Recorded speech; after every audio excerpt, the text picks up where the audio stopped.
What's going on, guys? January 5th, 2018. I got to keep trying to say 18 in every video. That way I don't, it just starts getting embedded in there that it is 18. Otherwise, I won't get it, and I'll just start screwing up throughout the year. We got some WWE shite to talk about. Hopefully YouTube don't censor that.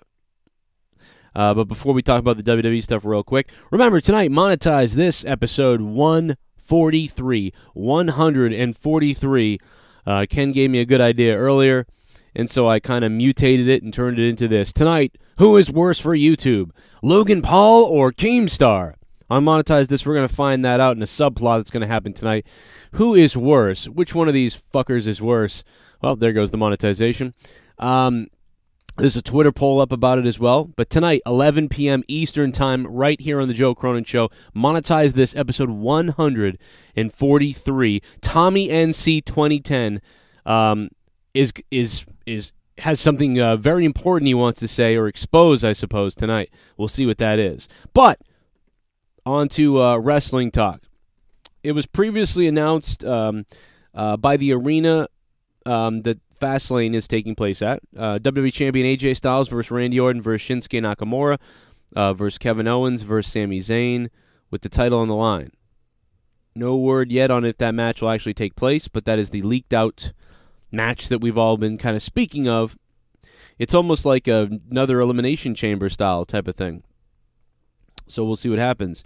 However, the Nationwide Arena in Columbus, Ohio has announced that free agent John Cena will be appearing as a special guest at the Fastlane pay-per-view.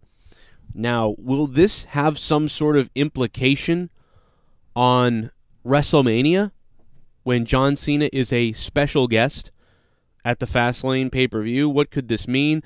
All the speculation about Undertaker coming back to face Cena. Could it be that he shows up at the Fastlane show? That would be awfully close to WrestleMania for the booking. Or could it be that Undertaker will show up on the 25th of Raw, and then Cena will respond there? Or is it just that John Cena is the special guest here? I have gone on a million times saying I don't want Undertaker to come back. Would I rather had the Undertaker, end his career in the ring with Cena?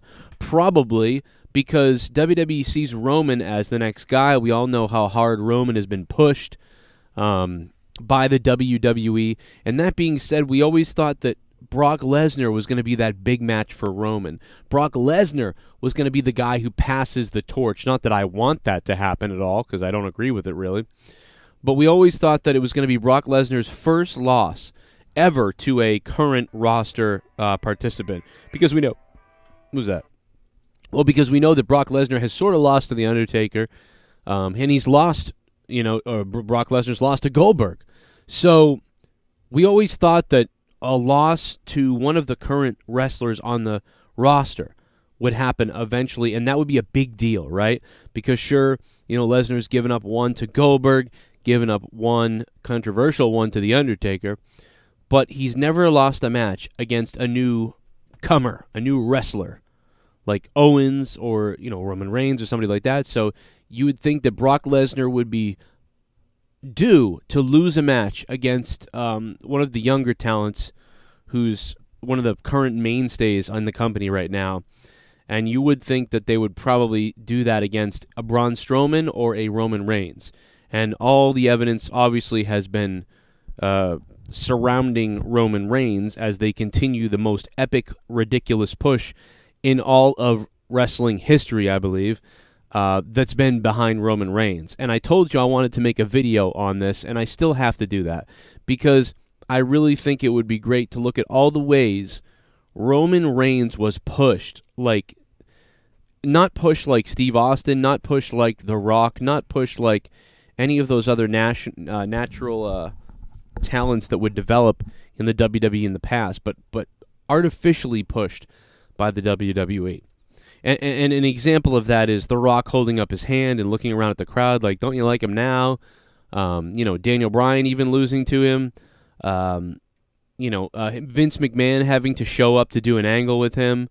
Them letting Reigns bust himself open, or rather use that blood packet or whatever they did to bust Reigns open. When nobody else really was supposed to bleed. All of a sudden, Roman can swear. all these different crutches that have been given to this guy to try to get him to become the it guy, the number one guy. And this proves more than anything, when you try to manufacture something and it doesn't happen naturally, it just goes out the window. I feel like, and I don't remember the exact situation around Hulk Hogan. An older fan could tell me. I'm 33. I first saw Hogan at WrestleMania 5. Then I went back and watched all the other WrestleManias. But I wasn't around watching in the mid 80s or the early 80s. When Hogan developed into this superstar and then Vince pushed him. I can't really decipher, based on the footage I've always watched and seen, if it was naturally Hogan was starting to get over and then they pushed him, or if, he just was pushed from the get-go by Vince. And I think it was a little bit of both, in which case it came together and got better and better, and then they added the music, the Hulkamania thing, and it became natural in that way. But, with Steve Austin, that also became natural. It's always when the WWE kind of sees somebody is taking off, and then when they compliment that person by letting them carve their path, and then getting the whole company trained behind them, naturally, the snowball effect takes over. But instead of rolling the snowball down the hill and letting the snow accumulate and it turning into a giant boulder and it becomes successful, it more feels like the WWE is just continuously trying to go get snow and put it into the snowball instead of rolling it down the hill. And that just doesn't come out right. And that's a horrible analogy because I suck at analogies. But I think you get what I was trying to say, even though I'm a retard. And that is that, it just feels so manufactured, and it will never not feel manufactured with Reigns because of his promos, because of what they do. I mean, they go to hilariously ridiculous lengths to push this guy. And if they just left him alone and let him be his own dude, I'm convinced that maybe the audience would have stayed with him a little bit more than what they did. But instead, I think we're doomed to forever have obscurity Roman Reigns. And that's just how I feel about it. But maybe I'll be wrong. I hope I am. Maybe. I mean, he's had good matches with AJ Styles. I mean, AJ carried the matches mostly. But the chemistry was there. It doesn't matter to me if one guy is much better than the other guy.